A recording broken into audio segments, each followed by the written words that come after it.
Sa bawat entablado na aking tatapakan, ganado magtanghal kahit minsan hindi bayaran, bumabiyahe ng malayo. Malabo na maglaho ang puso ng makatang.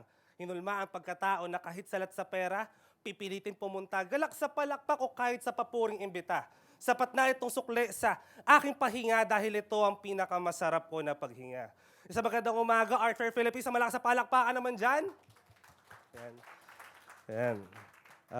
Before I start, I would like to give thanks to Tezos Foundation and TZ APAC for giving me this opportunity to share my knowledge about the Tezos blockchain and also the procedure on how to mint, on how to create art on Tezos. So I hope everyone can learn something today. Yan. Sige, pwede natin i-flash yung ano. Ayan. Ayan. So my topic is about entering the world of Web3 as an artist, a workshop on creating art on Tezos. But before anything else, sino rito yung mga nakapag-try na ng, or may idea na about NFTs? Just to measure lang yung knowledge ng mga audience. NFTs, okay. Nakapag-sell na ng art as NFT. Nakapag-sell. Okay. So meron tayong mga ilang mga artist. Sino mga artist dito? Artist. Ba't tayo nahiya? Just raise your hand. Okay. Photographers? Anyone? Dancers? O meron pala tayo. So, yun ay mga art forms din. Culinary art is an art. Okay, anything. Okay. At yun yung gusto nating i-share ngayon, kung ano yung scale ng mga bagay na pwede nating gawing as NFT. No? Pero bago ako mag-start, as you know, I'm also a performance poet, kung narinig niyo naman kanina. So mag-perform pa ako ng isang piece. Okay lang ba yun? Okay. Meron ba mic stand? Okay lang ba? Nabigla yung mga tao. Hindi ko kasi sinabi. Ayan. Ang pamagat ng piyesang to ay period at inaalay to para sa lahat ng mga kababaihan. Pero bago ako mag-start, sinong meron sa inyo ngayon? Merong kasamang kaibigan. Ayan. Ang pamagat nito ay period. Sana magustuhan ninyo. Ayan. Ano ba to? Ang pinakayo talagang panahon ng kababaihan ay kapag meron ka. Hindi dahil sa alam mo na, kundi sa hindi ko matimpla ang rekado mo, masyado komplikado, minsan abusado, madalas gusto, kahit hindi ka sigurado, siguro kasi dahil meron ka. At naiinis ka dahil wala ako. O wala ka nang meron ako, o meron ka nang wala ako, o wala ka nang meron ng ikaw ng ako ng ikaw. Ganito na lang. Babae ka nga, period. Pero kahit ganito, sa pusod nanggagaling at sa puso nagmumula, hindi kaya sukati ang tugma. Babae ka. Pero hindi sa babae lang, kundi babae ka na hindi nakabase sa laki ng balakang, kundi sa kung anong balak mo sa hinaharap. Hindi sa laki ng hinaharap. Hindi nasusukat ang pagiging babae sa hulma na lalagyan, kundi sa espiritu na kumakawala sa bawat bote na bubuksan. Malakas ang tama. Oo, madalas ang tama. Nakakatsamba ka ng tama sa mga tama mong hinala kasi babae ka. Hindi ka lang basta karugtungan ng laman ni Adan, hindi ka lang laman siya sa kalamnan at kahit kailan. Hindi lang limitahan ng pagiging babae mo ang pagiging mong individual. Babae ka. At ang babae, minamahal. Babae ka na hindi pinipilihan ng araw kailan dapat na espesyal. Di lang sa araw ng mga puso, o sa araw ng mga ina, o sa araw ng kabaihan ka lang maging kakaiba. Araw-araw kasyon na dapat nating pagdiwang at wala sa petsa. Matatagpuan ng iyong bilang dahil aanin mo pa. Abuabahang numero sa kalendaryo, nalilipas at lilisan, kung higit pa ang taglay mong saysay.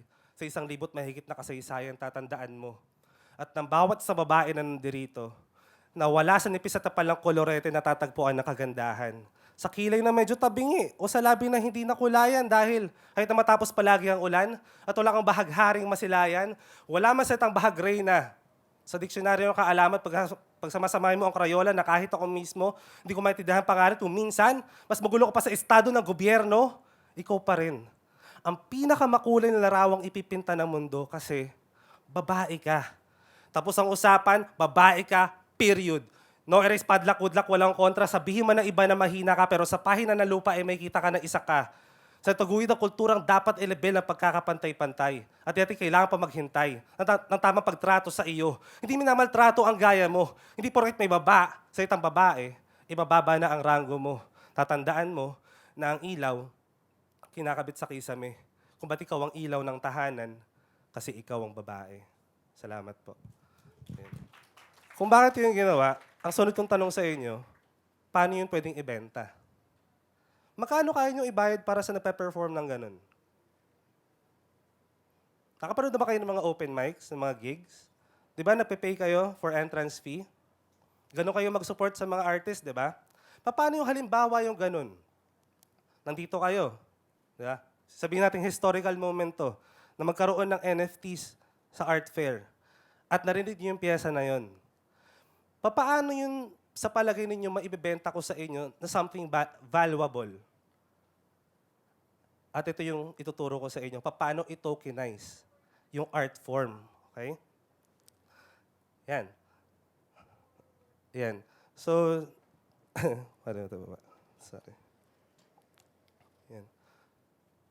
So, this is my group. Titik Poetry Incorporated. Titik Poetry is a non-government organization, an art collective in Cavite. We are part of the National Commission for Culture and the Arts and recognized by the National Youth Commission and Securities and Exchange Commission. And we envision to inspire more individuals through passion-driven programs to initiate charitable acts and to promote art as a career. Kasi naniniwala tayo, di ba, na lalo na sa mga dating henerasyon na walang pera sa art, sino mga magulang na rito? O minsang nagkaroon ng magulang na sinabihan kayo na wala ka namang mapapala sa pag-art mo. Tigil mo na yan. Huwag ka na mag-aral dyan. Huwag ka na magbanda. Huwag ka na mag-paint. Huwag ka na magtula-tula. Hindi ka naman kumikita. Minsan kayo na-discourage ng mga ganong klase ng mga tao. At yun yung gusto namin i-champion na merong pera sa art. No? At yan. So, just to give a little background about myself, I'm a performance poet. I'm also a photographer. So, yan. Also a filmmaker.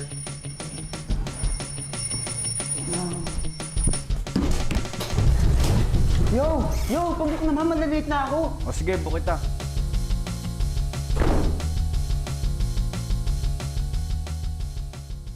Pre, andyan na yung pinabook mo.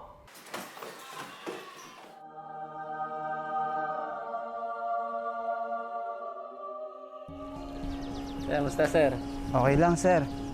Saan ka ba sir? Dyan lang sa school. Hindi ka na nga po ako malate eh. Buti dumating po kayo. May kasama ako maglakad.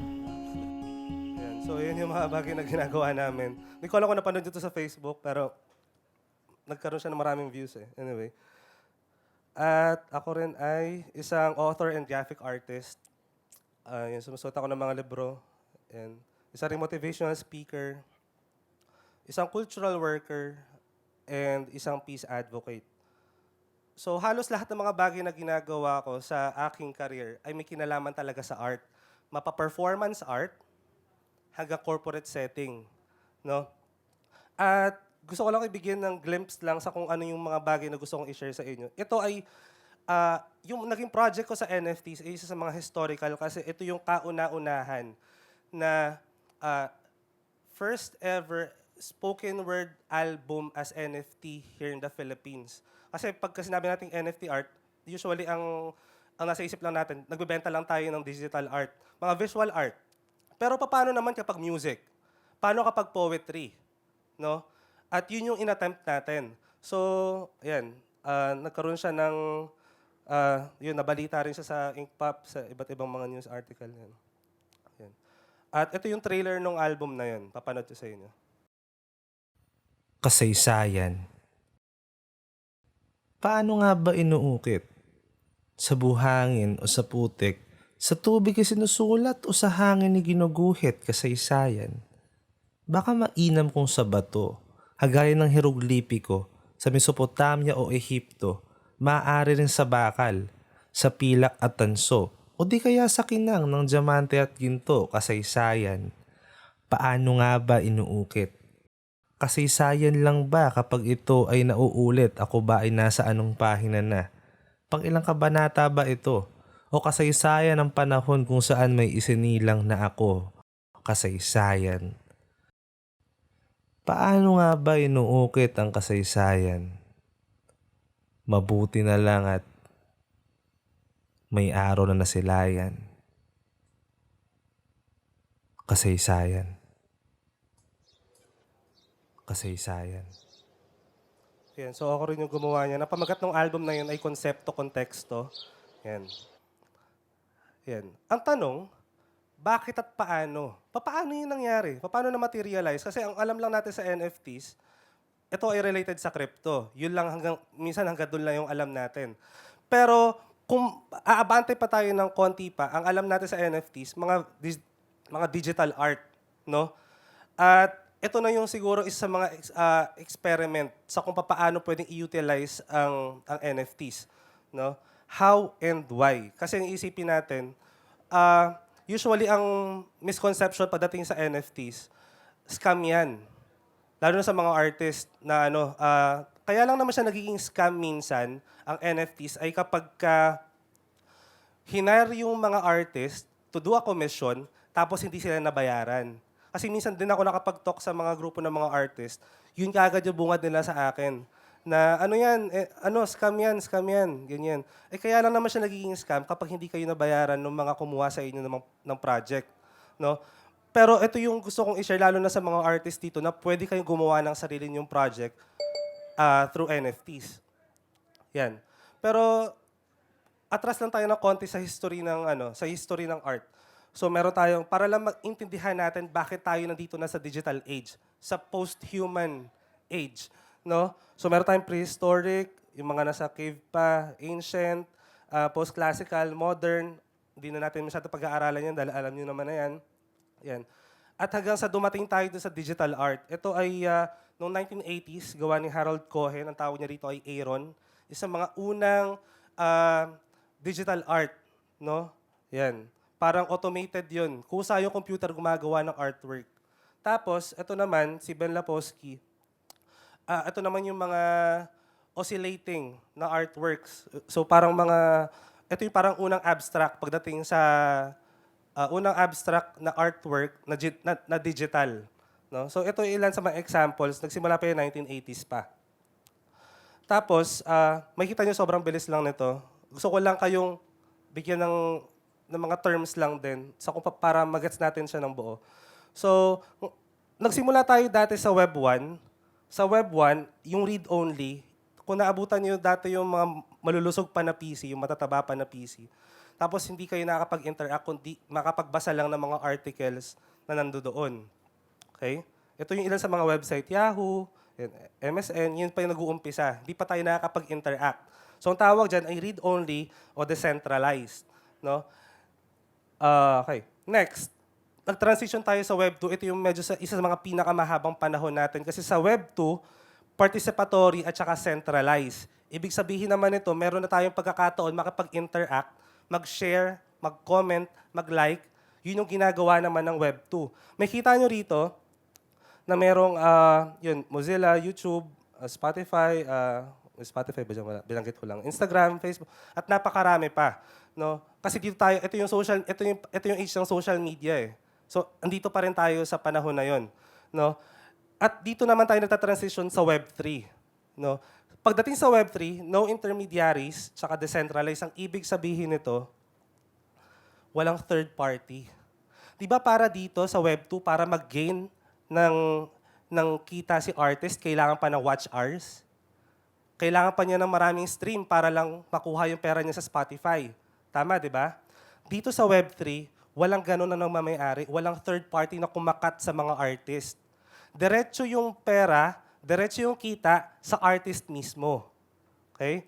Nagsasalita lang ako sa context ng artist, pero ang ibig lang sabihin nito, pagdating dito, merong mga taong humahawak talaga. May Elon Musk, may Mark Zuckerberg.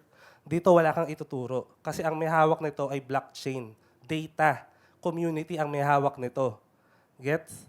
Okay. Sige. Madali lang naman siya. Lalim lang tayo ng konti. NFT stands for non-fungible token. if something is fungible o nahawakan, it can easily be exchanged for something similar or equal to it in value. Bitcoin is an excellent example of a fungible digital asset. Sino rito may mga hino-hold pagdating sa crypto? Meron ba kayong Bitcoin? Meron ba kayong Ethereum? Meron ba kayong wala? Meron. Meron din. Ayaw lang itaas, di naman kayo i-audit eh. Tatanong lang ako. Yan. So kung meron na kayong idea sa ganyan, yan ay mga fungible, no? Yan ay may equivalent. Meron siyang equivalent na value, kunyari sa peso o sa dollar, meron siyang tuwiran o direct na nakapalit, no? Bitcoin, okay. Example of, as each Bitcoin is equal in value to every other. A non-fungible asset, on the other hand, is one of a kind it has no equivalent. Yan. From the word token, NFTs are indeed tokenized. This means that each one is unique and unlike any other, including other versions of the asset the NFT is based on. Ito yung isa sa mga pinaka-importante. When something is tokenized, it is attached to a digital certificate of ownership that proves as much. Ibig sabihin naman dito, kung bakit yung artwork yung nagiging NFTs, kasi una, hindi naman natin siya nahahawakan.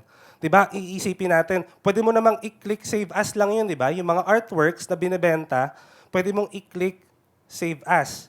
Tapos, kung gusto mo, pwede mo pa siyang gawing screensaver o kaya profile picture. Diba? Pwede yun. Ang ginagawa naman ito, sinecertify niya yung ownership. Sa NFTs, kung bakit yun non-fungible, nagsiset ka ng amount para doon sa token na yon, na unique para doon sa blockchain na yon. Tapos, kapag ina-acquire mo yon, nagkakaroon ka ng certificate of ownership. Halimbawa, di ba minsan bumibili tayo ng mga bags na mayroong mga tag, tapos kapag binili mo doon sa unique, doon sa store na yon, sa isang luxury store, meron yung parang serial number. Di ba doon siya nagiging unique? Ganon din siya pagdating sa NFTs. Ibig sabihin, pwede kang bumili ng kopya lang. Pero yung proof of ownership, hindi mo ma-acquire yun sa isang simpleng tindahan. Tama? So, ibig sabihin, kung sa mga artworks, pwede mo lang siyang i-click at save as, pero wala talaga sa'yo yung proof of ownership. Ang pinoprovide nito, ibig sabihin, pagdating sa blockchain, next ko lang. Ayan. Hindi. Mamaya pa pala yun. Ayan. Sige.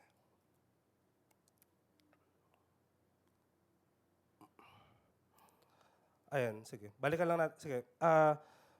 So, yun yung ginagawa ng NFTs ngayon. Nagkakaroon tayo ng proof of ownership na para lang masabi na sa atin siya galing kasi meron tong smart contract at pagdating sa blockchain, may kita mo yung transparency, kaya nga siya decentralized, may kita mo yung transparency ng transaction. Alam mo kung sinong gumawa, alam mo sino nag-acquire. Di ba pagdating sa atin sa isang simple marketplace, kunyari bumili ka sa isang tindahan, di mo malalaman kung sinong, di mo malalaman yung inventory, tama, mali. Kung sino nagsiset ng price, di mo rin malalaman, tama, mali. Dito, sa NFTs, sa blockchain, kita mo lahat ng transaction. Lahat malalaman mo. Wala siyang tinatago. Kaya nga parang ayaw to ng government eh. Kasi lahat magiging transparent. Kung saan lumalabas at pumapasok yung pera, malalaman dito. No? At ito na yung age na yun. Ito yung attempt sa Web3. No? And now, the question is, how NFTs work? NFTs are created through a process called minting, in which the information of the NFT is published on a blockchain. Blockchain is a secure database shared across a network of participants where up-to-date information is available to all participants at the same time. Si blockchain, ito yung mga data. Blockchain mga bloke ng data na siya yung nagsasalansa ng sarili niya. Okay? At doon, ang pinagkakatiwalaan natin ay hindi isang tao. Hindi isang tao nag-isip, kundi yung data mismo yung nagko-code. Hindi yun madadaya. Okay? Walang isang tao na nagmamanipulate ng data, kundi yung data mismo ang gumagawa para sa sarili niya. Gets natin yun? Okay. NFTs are created through a process called minting, in which the information of the NFT is published on a blockchain. Sa minting, sa madaling sabi nito, ang ibig lang sabihin yan ay upload. To upload. Di ba kapag sa Web 2, upload tapos post? Dito naman, ang term na ginagamit natin sa Web3 ay minting. Minimint natin. Okay? Minimint natin sa blockchain. At ito yung mga klase ng mga blockchain. So, kung bakit ako nandito ay dahil sa Tezos. Tapos nandito si Bitcoin, si Ethereum, si Tron, at napakarami pa. Napakarami pa. Hindi naman ito yung mga bagay na gusto kong ituro sa inyo, pero ito lang yung mga klase ng mga blockchain. Kasi itong mga blockchain na to, meron din silang mga sariling mga project, meron din silang sariling marketplace. Para rin silang isang kumpanya, pero ang napapatakbo ay mga data. Ang napapatakbo ay code. Okay? Gets? Mukha lang siyang komplikado, pero ayun siya. Ayan. At itong mga susunod kong sasabihin ay mas mapapakinabangan kung kayo ay mga artist. No? Kailangan nyo lang sundin itong 3 steps na ito.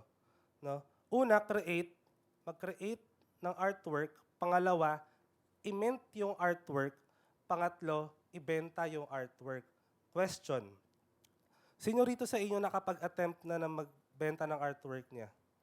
Siguro gallery or kaya art fair. Ganyan. Fair sa ibang mga lugar. Nakapag-try na makapagbenta ng artwork.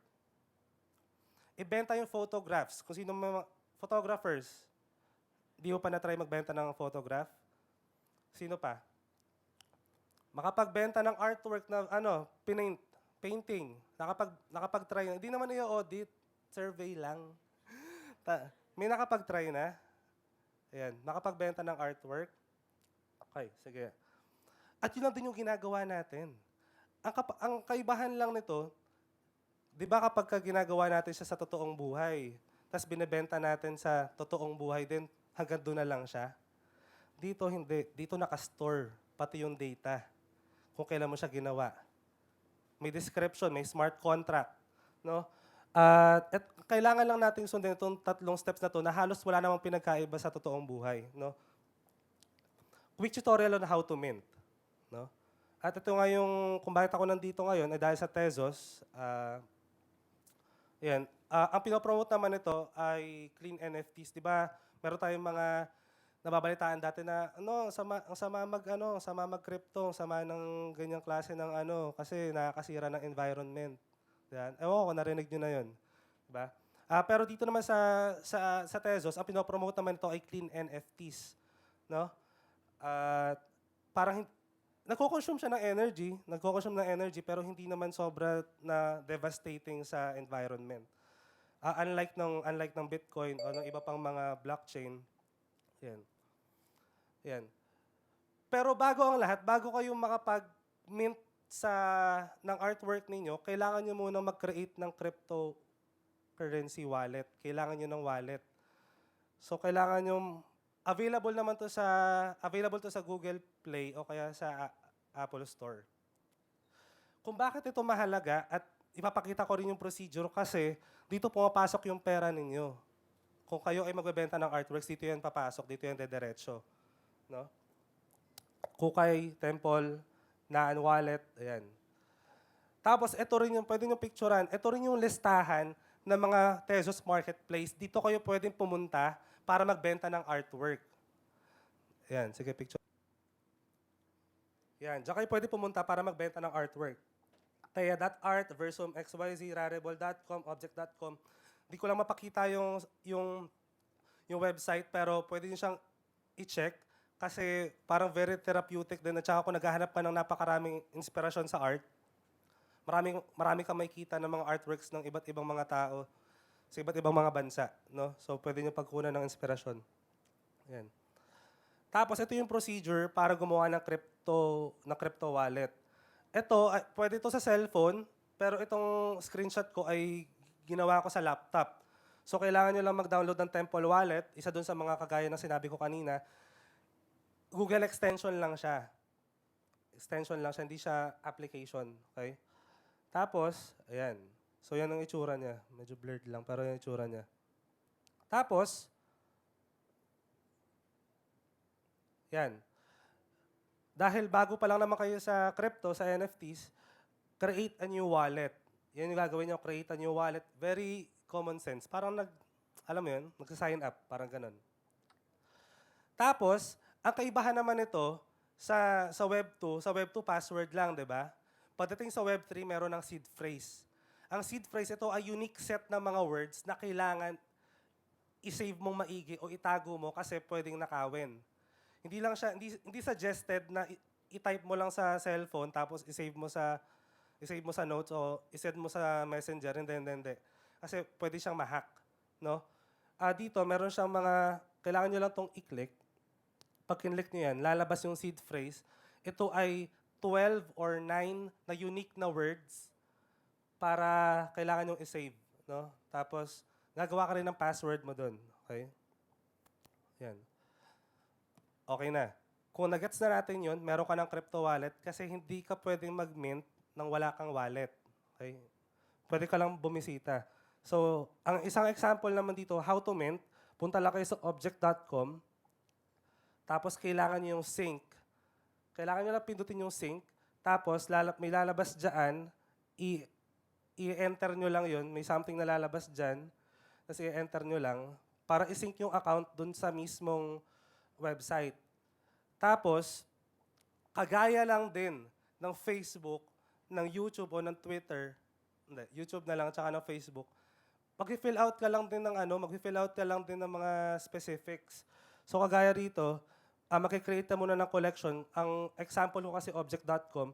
So, pwede kang gumawa ng sarili mong collection. Kung ikaw ay isang artist, syempre ayaw mo naman nasabog yung mga artworks mo, di ba? Parang naka-album lang din. Ganun lang din siya. Naka-album, kunyari, kung ikaw ay multidisciplinary artist, gusto mo may isa kang folder para sa visual arts mo, isa para sa mga poetry, isa para sa, di ko alam, kahit ano. So, gagawa ka ng collection. Lagyan mo ng name, lagyan mo ng description, tapos create. Madali lang, di ba? Tapos, ito na yung isa sa mga pinaka-importanting part, yung create new token. Kaya nga siya NFTs, non-fungible token. Ito na yon. Itinotokenize na natin yung artworks na gawa ninyo. Okay? Yan. So, upload your artwork. Ayan. Kunyari, nag-upload na ako ng artwork. Kunyari, ito yung in-upload ko. Visual art. Ayan, nag-paint ako siguro, ganyan. Tapos, in-upload ko. Tapos, kailangan nyo lang fill out the specifics. Kailangan nyo lang lagyan ng title, description, tags, editions, at saka royalties. Yan. Title, lagay mo rin kung anong kwento nung piyesa mo na yon. Lagay mo rin ng tag. Kunyari, NFTs, NFT art, Tezos, kung ano-ano. Di ba nagtatag naman tayo pag sa Facebook? Di ba may mga ganun din? Ganun din pagdating sa marketplace. Tapos, ito naman isa sa mga pinakamahalaga rin. Itong edition at saka royalties. Di ba kung ikaw ay isang visual artist at ikaw ay nagpe-paint, di ba ang kaya mo lang gawin minsan isang piraso lang ng isang kopya ng artwork mo? Hindi mo naman, kaya mo bang i-duplicate yon mano-mano? Di ba hindi? Di ba mahirap siya? Isabihin kung nag-exhibit ka sa isang gallery, malamang naka one of one yan. Isabihin, isang kopya lang yan sa mundo. Tama. Pagdating sa NFTs, hindi. Pwede kang sumagat kahit 10,000 na kopya. Ang kailangan mo lang gawin, picturean mo yung gawa mo, tapos i-upload mo sa blockchain, i-upload mo sa marketplace, tapos pwedeng magkaroon ng 10,000 tao sa buong mundo ng artwork na yon. Tapos authenticated yon, may proof of ownership na ikaw rin yung gumawa. Gets ba natin yon? Ang gandang bagay nun kasi hindi mo lang sinishare yung artwork mo sa isang tao lang. Kundi pwede mo siyang i-share sa kahit na sinong nasa mundo. Tama? Okay.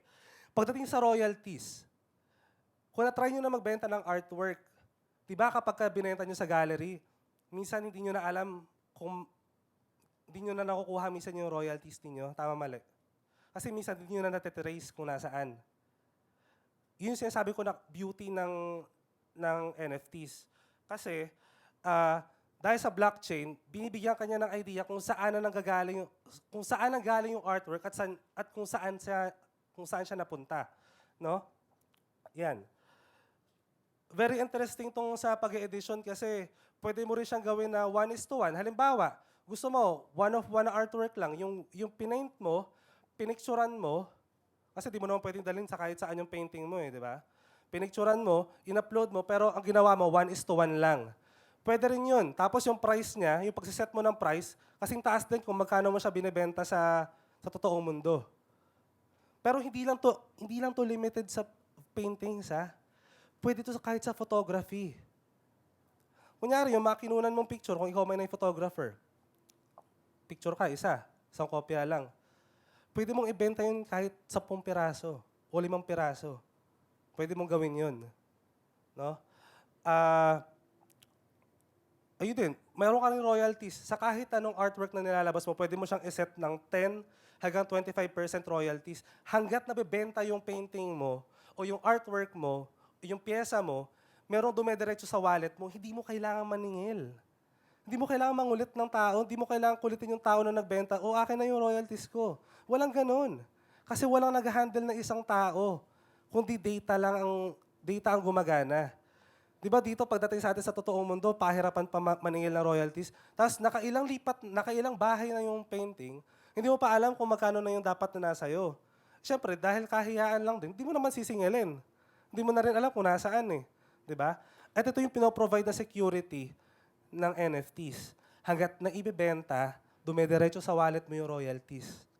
Kahit wag na tayo mag-usap pagkatapos nun. Gets? Yan. May tanong ba rito? Confusing ba? O overwhelming? Hindi. Okay, sige. Pwede mo kayo magtanong mamaya. At ayan, imi-mint nyo na siya. Mint, parang nag-upload lang din talaga. Very common sense. Ganun. Okay. Tapos, ayan, ang tawag naman dito ay listing or swapping.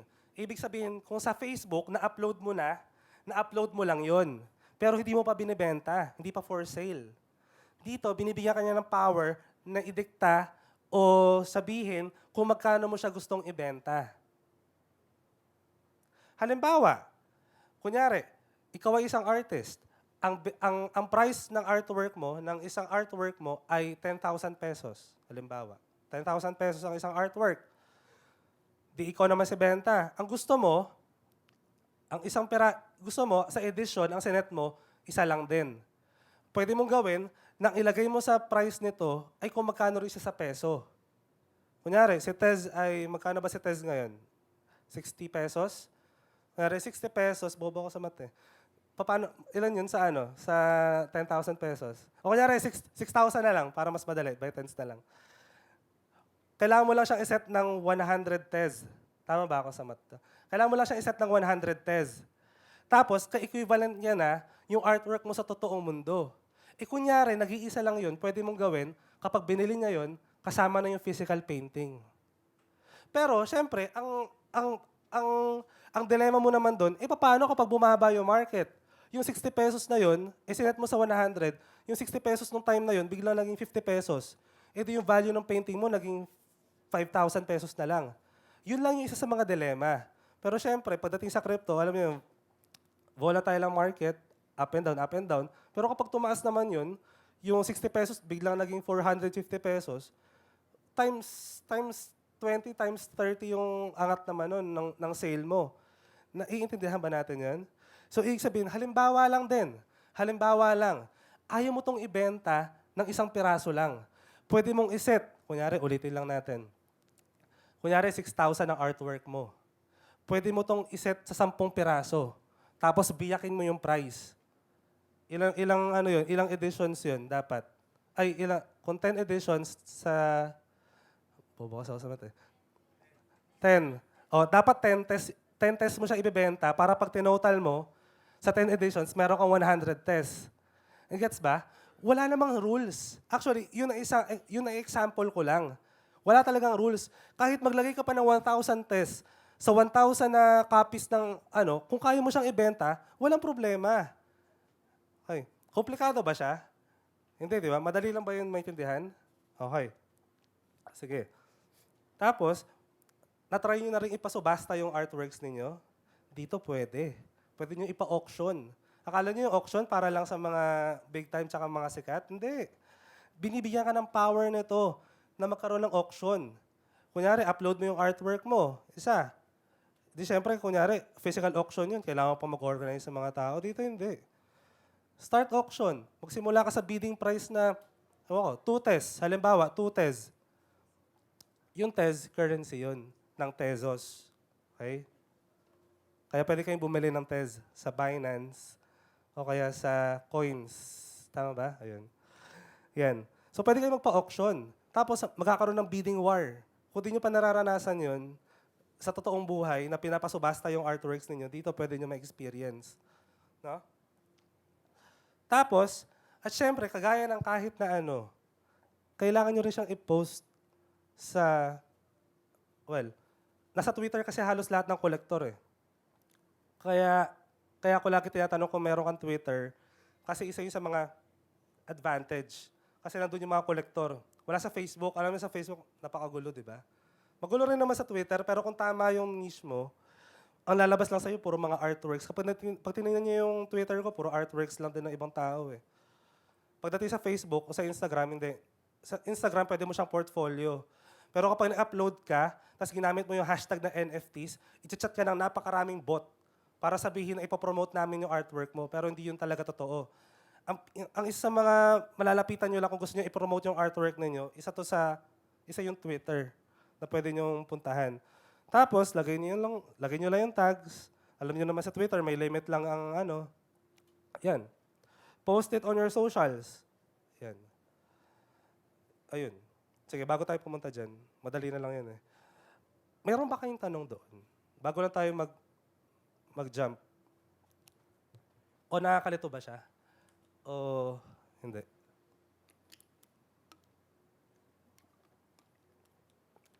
Walang question? Okay. Sino ba yung mga Twitter dito? Active sa Twitter. Yan. Malaking bagay na yun kasi halos lahat ng community, lalo na sa Crypto Art PH, nasa Twitter. Nandun kaming lahat. So, doon din kami namimingwit ng mga kolektor. Mga una kong... Sige, mamaya. Kwento ko na lang. Anyway, ito yung use cases ng NFT. Ito yung sa ilan pang mga bagay kung saan nyo pwede magamit yung NFTs. Pwede sa fashion.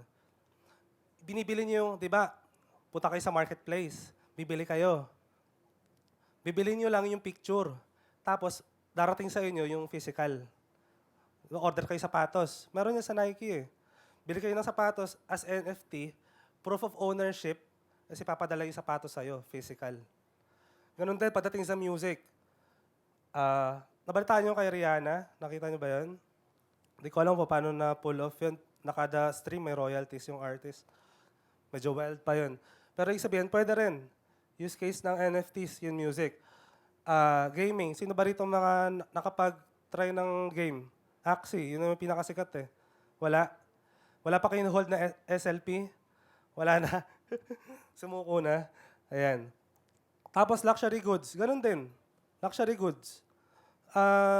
Dolce & Gabbana, Gucci, kung ano-ano. Pwede nyo bilhin lang yung image, tapos dadalhin sa inyo yung physical na item. May real life utility. Ay, teka, mali. Tapos ticket sales.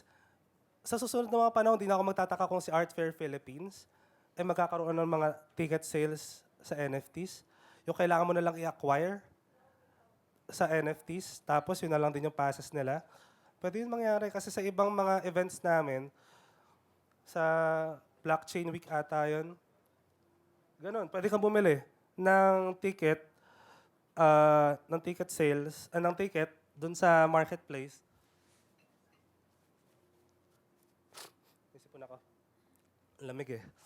Ayan. So, pwede siya. So, hindi na ako magtataka kung sa mga susunod na panahon, si Art Fair Philippines ay mag-adapt din sa technology. Tapos, lahat ng mga ibibilhin natin ng mga tickets ay galing na rin dito sa marketplace. Tapos, supply chain. Ang supply chain naman, ang kagandahan nito, may kita, ito yung parang minimake sure niya kung saan nakarating yung items mo. Di ba ang supply chain parang lalamove and ano. So, yun naman yun. Yung data nga mismo na pinoprovide nun.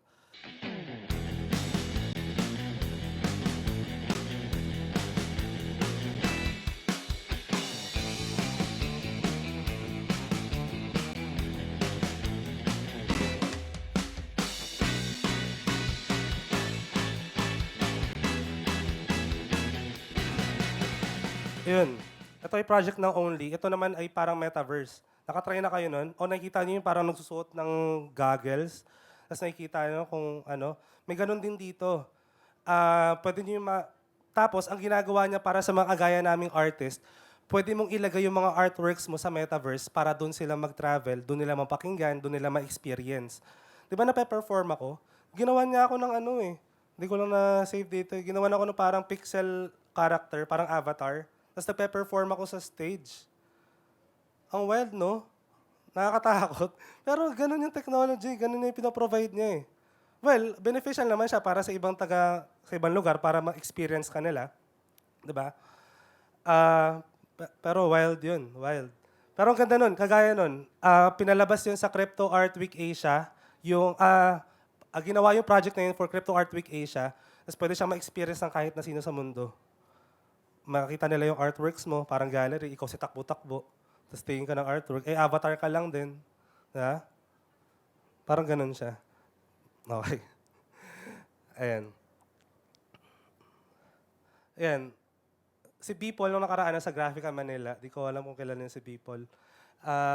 Nakasold siya. Isa sa mga una at pinakamalaking artist na nakapagbenta ng artwork niya. Kinumpay niya lahat ng mga artworks niya, tapos binenta niya for $69 million. Magkano yun? Kaya na magbayad ng utang ng Pilipinas ata nun eh. Pero dahil lang sa artwork yun. Di ba? Hindi ko nga kilala si Bipol nun eh. Bago pa siya sumikat, I mean. Di ba? Ayan. Pwede nyo itong i-follow. Itong mga taong to sa Twitter kasi ito yung ilan sa mga pinakamahuhusay pagdating sa crypto art dito sa atin sa Philippines. Yan si Jared Pinto, yan si Carl Vasquez, taga Bicol, si Jake Studios. Ayun si Jake Studios, palakpakan natin si Jake Studios. Yan. Dito siya. Yan, meron din kami exhibit dun sa baba, nandun din yung dalawang artworks niya. Yan, pwede nyo rin bilhin. Yan. Follow nyo tong mga to, tapos connect kayo sa kanila. Yan, si Ray Alejandro, si Aling Joy, Lucius Felimus. Ito, tingnan nyo naman yung range ng artworks ng mga Pinoy artist. Di ba? Tapos kahit pwedeng ibenta. Iba na yung binibigay ng opportunity nito sa mga artist. Ayan, Bjorn Calleja. Oh. Pwedeng gawing shirt. Oh. Pwede, di ba? Ang daming pwedeng gawin. Crossbilog, Island Indio, mga grupo namin sa Titik. Lupi Moon. Si Tito Jopet, nakahapon na nandito. Eli Macaso, isang lumad. Lumad, nag-NFT.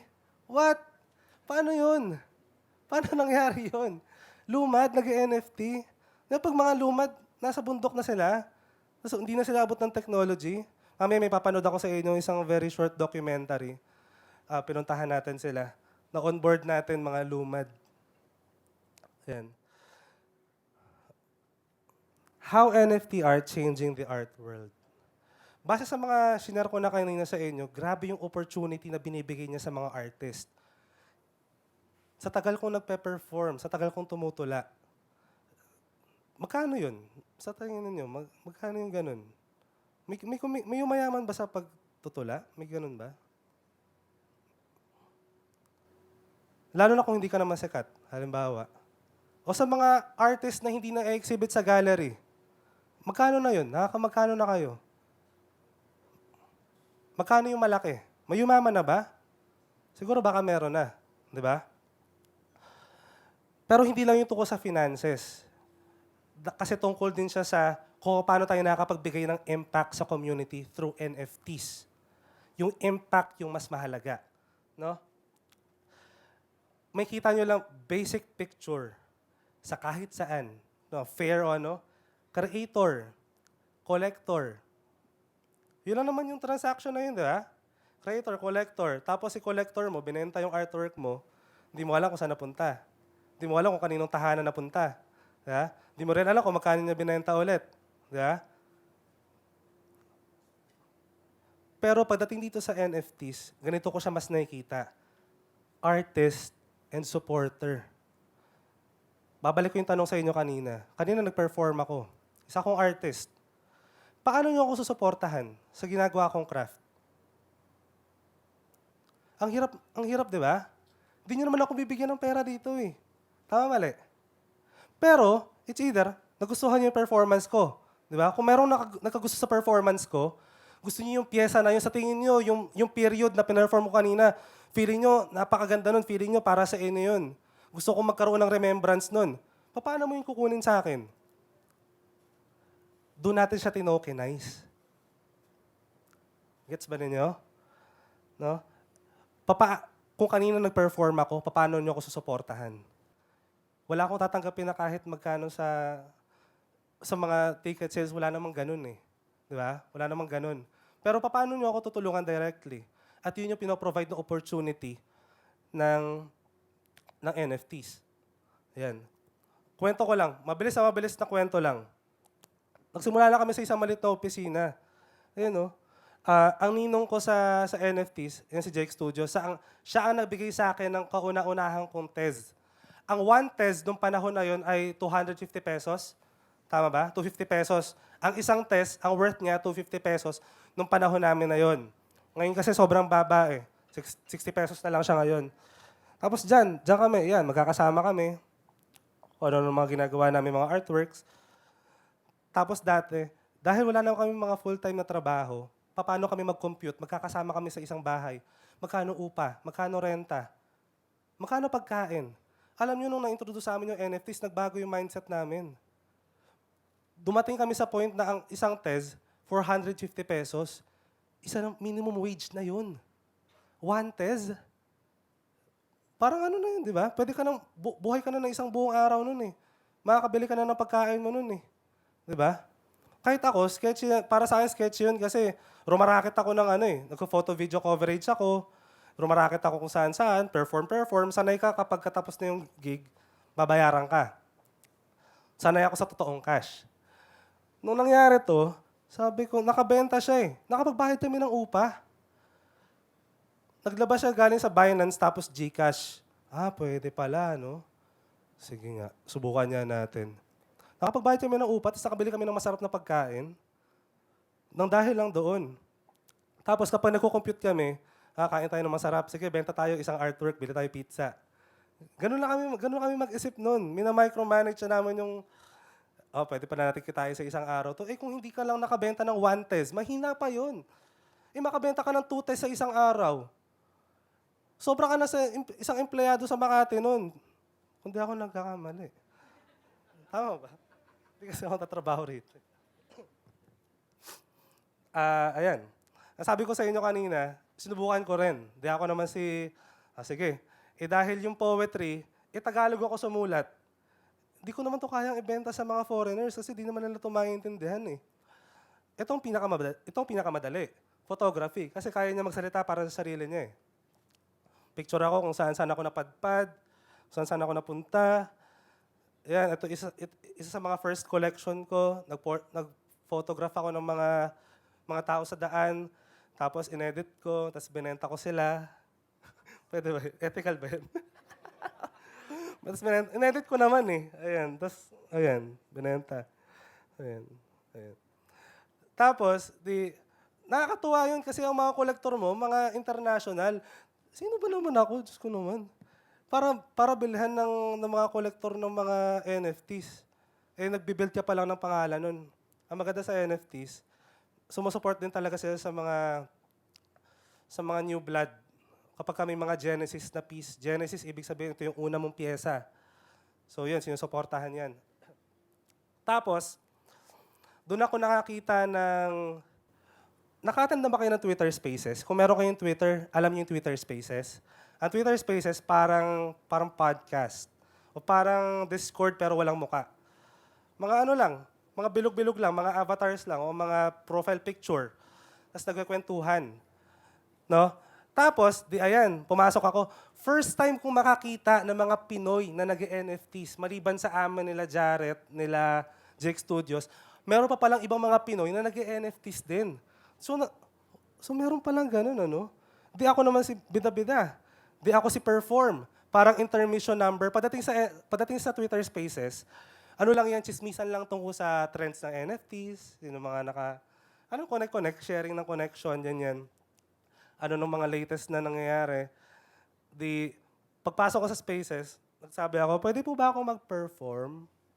Di ako naman si perform. Tapos tuwang-tuwa sila. Parang nauga yung spaces kasi para first time lang na magkaroon ng nagpo-poetry doon sa spaces. Tapos pinersuade nila ako na, bakit hindi mo kaya ibenta yung mga tula mo? Saan kayo huling nakabili ng tula? Paano nyo yung nagawa? Di ba minsan binibili nyo yun as libro? Di ba?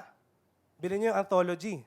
Di ba? Paano pag may gusto lang kayong particular na pyesa? Hindi nyo naman gustong bilhin yung buong libro. Gusto nyo lang yung particular lang na pyesa na yun. Paano yun? Yun ang ginawa ng NFTs. Ito yung Genesis spoken word piece ko. Ito yung pinerform ko dun sa spaces. Tungkol sa depression yun eh. Ang sabi nila, para mamukadkad at lalo lumitaw ang yumi ng isang bulaklak, dapat itong mahalin. Kung magandang pagmasdan ng isa, ano pa kaya kung isa itong malawak na hardin? Basta parang ganyan. Mas mahaba yan eh. Tapos, perform ako, tapos tuwa sila. Tapos kinolect nila. Nagkaroon ng laman yung wallet ko. Nakakain kami ng masarap. Pwede pala yun. Isa tagal ko nagpo-poetry. 7 years, mag-8 years na kami. Nag-start kami sa Titik Poetry 2015. Mag-8 years na. Hindi ko minsan naisip sa buhay ko na gumawa ng album. Ang mahal-mahal kaya mag-produce ng album. Magkano ibabayad mo sa nagre-record? Magkano bayad mo sa studio? Magkano ibabayad mo magpagawa ng physical copy ng album? Hindi ko yun kaya. Kasi maliban sa kung kumita man ako sa pagtutula, mapupunta lang yun sa mas kailangan namin pagkain, renta. Doon na yung mapupunta. Isip ako, in January 2022, nag-conduct ako ng album launch sa Twitter Spaces. Dinaluhan ng napakaraming mga tao sa crypto. Nag-perform ako doon. Kinuwento ko yung pyesa. 18 na tula. 18 na pyesa, may music. Tapos, pagkatapos nun, bumaha yung wallet ko ng napakaraming tez. Hindi siguro bigyan ko lang kayo ng range. Siguro more or less 50K. Para sa isang nagpe-perform na tumutula. Pag pina-upload ko ba sa Spotify yon, kikita ako ng ganong digits. Ubus na yun yung 50, ubus na yun. Huwag natin pag-usapan yun. Kinikwento ko na lang. Baka bigla niyong bigla singilin sa labas. Pero sinasabi ko lang, kaya ko bang i-achieve yun? Yung ganong 5 digits sa Spotify? Sa isang taong hindi naman sikat? May community kami. Tama yun. May community kami sa Cavite. Kilala kami sa lugar namin. Pero kilala ba kami mainstream? Hindi. Hindi kami kilala mainstream. Ibig sabihin, kung in-upload ko sa Spotify yun, kikita ako ng ganong numbers? I doubt. Yeah? Tapos yun, nag-collect sila. Una kong nirelease sa NFTs. Doon ko unang pinarinig. Para merong exclusivity. Kung ako isang collector, syempre, ang gusto ko, bilhin, yung sana hindi pa naririnig ng iba. Gusto ko yung kami lang muna makakarinig. Yun naman yung marketing mo doon. Syempre, nilabas mo na sa Spotify, tapos ibebenta mo pa. Ito una yung isipin. Naririnig ko na napapakinggan ko na, bibiling ko pa. Ang ginawa ko, binaliktad ko. Inuna ko muna sila, yung mga kolektor. Pakinggan nyo muna. Hanggang sa isang araw, sabi ko, naghumingi ako ng consent sa mga kolektor ko, okay lang po ba na i-upload ko sa Spotify, sa Apple Music? Oo. Kasi gusto namin makita kang mag-prosper at mag-grow bilang artist. Tumaas yung value. Isipin mo na lang, kung isang araw, sumikat ako bigla, yung mga kinolect nila sa akin, tataas din yung value. At pwede nilang ibenta yun ulit. Depende kung gusto nilang ibenta o gusto lang nilang itago. Pero ganun na yung game. Ganun yung game ng ginagawa ng NFTs. At ayan.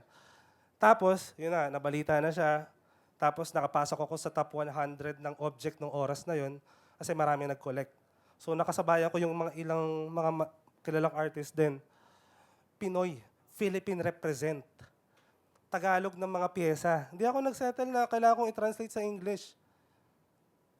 Ayan, no? Ito yung itsura niya. Ayan. Ako nag-layout, ako nag-photography, ako nag-conceptualize. Meron ako isang kagrupo na tumulong sa akin na lagyan siya ng music, mag-sound engineer. Okay. Patapos na to. Ito yung sample nun. Ito siya. Ito yung album mismo. Ngayon, may makita ko sa tabi niya na parang collector's badge. Yung collector's badge na yan, ang ma-acquire lang yan kapag nagkaroon ng transaction sa blockchain.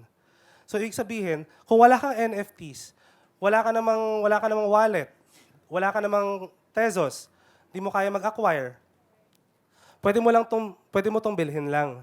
Pero wala ka nito. Wala ka nung collector's badge. No? Ang binibigay naman nito na perks, libre ka na sa lahat ng events ng Titik Poetry. Yun naman yung binibigay niyo na real life utility. Gets ba? So ito, pwede niyo itong bilhin sa baba. Diyan, sa 7th floor, meron kaming booth doon. Pwede niyo bilhin kung ito lang. Pero pwede niyo rin itong makuha. Nakukuha lang itong box na to kapag kami transaction sa blockchain. Nung panahon na yon, nung nilaunch siya, nasa 4.5 to. Nung panahon na yon, kung isipin ko yung math, nasa 4.5 to isa. Pero sabi ko nga, kapag nasa NFTs ka, tapos volatile yung market, tapos mababa, ngayon nasa 1.8 lang siya. Di ba? Pero, hindi yun yung mahalaga. Ang mahalaga doon, yung impact na binibigay natin sa mga tao. At konting-konti na lang. Galing sa Pinila sa Papel, nag-release na ako ng isa pang album. Hindi ko pa to ina-upload sa kahit saan. Nasa Ethereum lang siya. Ayan siya. Nagkaroon din kami ng exhibit. Ayan. Yung ginawa namin sa J Studios last year. Tapos, ito yung, may ilang minutes ako. 3 important things you should know in the metaverse and in the physical world. Una yung credibility ninyo as an artist. Sino ba kayo? Ano ba kayo sa totoong mundo? Paano kayo susuportahan kung di naman pala kayo authentic sa mga intentions ninyo? Pangalawa, yung consistency. At pangatlo, yung community. Kailangan, mahirap mag-jump sa ganitong klase ng industry kung wala kang kasama. Kailangan mo talaga ng mga, mga body pagdating sa ganitong klase ng industry. Tapos ito yung ito yung nilaunch namin na website, Tezos Filipinos. Kaka-release lang namin ito, kaka-launch lang namin ito. Pwede kayo mag-collect ng mga artworks galing sa mga Pinoy in celebration with the National Arts Month. So, ayan. Ayan siya. Ayan. Pwede nyo panoorin to. Ayan yung sample ng website.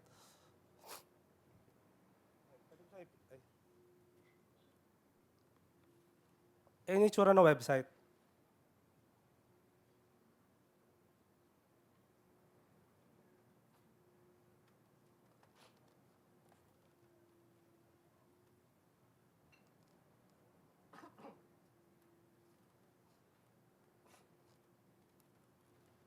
Ayan, yung itsura ng website namin. Ayan, tapos nandiyan sila Bjorn, sila Jake Studios. Ayan, Buena Mano Collection. Para siyang, wala kaming budget pang physical eh. So gumawa kami ng website, tapos doon pwedeng bilhin. Ayan, mga artworks na mga ano. Ang plano naman ito, bilang isang cultural worker, kailangan, alam mo yung digital representation natin sa Web3 ng mga Pinoy. Ang plano nito, magkaroon ng awareness na nako-contribute tayo sa digital footprint ng Philippine arts and culture sa Web3. So yun naman yung plano nitong website na to. Parang oo nga, marami nga tayong artist, pero aware ba tayo na nagko-contribute tayo sa cultural aspect padating sa Web3? So ayan yun. Nagawa rin namin yung kauna-unahan na NFT Poetry Exhibit, pinamagatang Kataga. Dinaluhan ng napakaraming tao, pwedeng kumolekta ng tula. Pwede kayong bumili. Makapag-perform sa mga stages, makapag-talk sa mga stage. Philippine Blockchain Week, dilagay din namin yung exhibit namin dyan ng mga poetry sa Marriott Hotel. Pwede nyo i-follow itong itong Tezos Philippines kasi ito yung socials, dito yung community. Hindi lang mga artists, kundi mga developers at iba pa. Ayan. Ito rin yung Tezos Asia Pacific. Pwede nyo rin silang i-follow. Isa sila sa mga nagbibigay ng fund, ng grant. Kung bakit din ako nandito ngayon ay dahil din sa kanila. No? Yan. Yan. Conceive ideas, give them names, and harness them until they learn to walk on their own. At ako, lagi ako naniniwala na kapag binibigyan ako ng pagkakataon para mag-share dito sa harap, naniniwala ako na parte to ng kasaysayan. Eh. Naniniwala ba kayo na kasaysayan tong ginagawa natin? Pag sinabi kong kasaysayan, tanungin niyo ako, paano nga ba inuukit? Kasaysayan. Kasaysayan. Kasaysayan. Sa buhangin o sa putik. Sa tubig isinusulat o sa hangin ni ginuguhit kasaysayan. Baka mainam kung sa bato, kagaya ng hieroglipiko sa Mesopotamia o Ehipto, maaari rin sa bakal, sa pilak at tanso o hindi naman kaya sa kinang ng diamante at ginto. Kasaysayan. Paano nga ba inuukit? Pwede ba kahit sa troso o sa kwaderno kung pinunit, gusto ko lang sana na ikwento at ibuka ang bibig, tapos bahala na magsalin kung sila ba ay nakinig, kasaysayan. Paano nga ba inuukit? Kasaysayan lang ba kapag ito ay nauulit? Ako binasa pang ilang pahina na. Pang ilang kabanata ba ito? O kasaysayan yung panahon kung saan may isinilang na ako, kasaysayan? Paano nga ba inuukit? Tanong ng isang tao, nagtanong din ng bakit hanggang sa lumipas ang panahon, sagot ay natagpuan, hanggang sa inilapat sa berso ang aking kakayahan, kasaysayan. At tayo ay pinagtagpo. Anong hiwaga nga ba ang nakabalot sa mundo? Palaisipan ng bukas. Malay ba natin sa kasaysayan? Kung ang bukas ay ngayon din, paano ba natin malalaman? Kasaysayan. Paano nga ba inuukit ang kasaysayan? Yun, magkaroon kami ng art fair. Masali kami sa art fair, palakpakan natin yun. Yan. Maging part ng art fair, makapag-talk about sa NFTs. First ba to na mag-integrate ang NFTs sa art fair? I hope. Mapagbigyan ako makapag-perform sa harapan ninyo at syempre ma-share ang artwork sa ibang mga tao at ang opportunities ng NFTs, di ba? At ganun siguro umukit na kasaysayan. At mabuti na lang at may araw na nasilayan. Kasaysayan. Salamat po.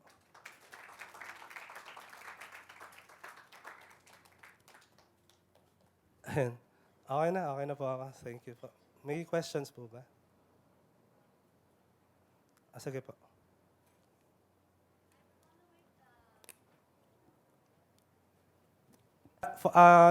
Muli ako po si Verlin Santos from Titik Poetry.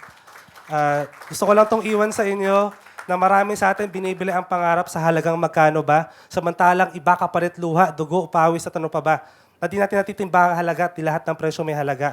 Pero ano nga ba talaga? At paano susukatin kung ang bawat isang tao may iba't ibang hangarin, kung ang bawat dasal ay binubulong natin sa hangin? Kung malalanghap mo ba ang dasal ko? Ano bang kaya mong gawin para sa akin? Kaya patuloy na magtanim sa piniling daan para balang araw may aanihin sa ating sakahan.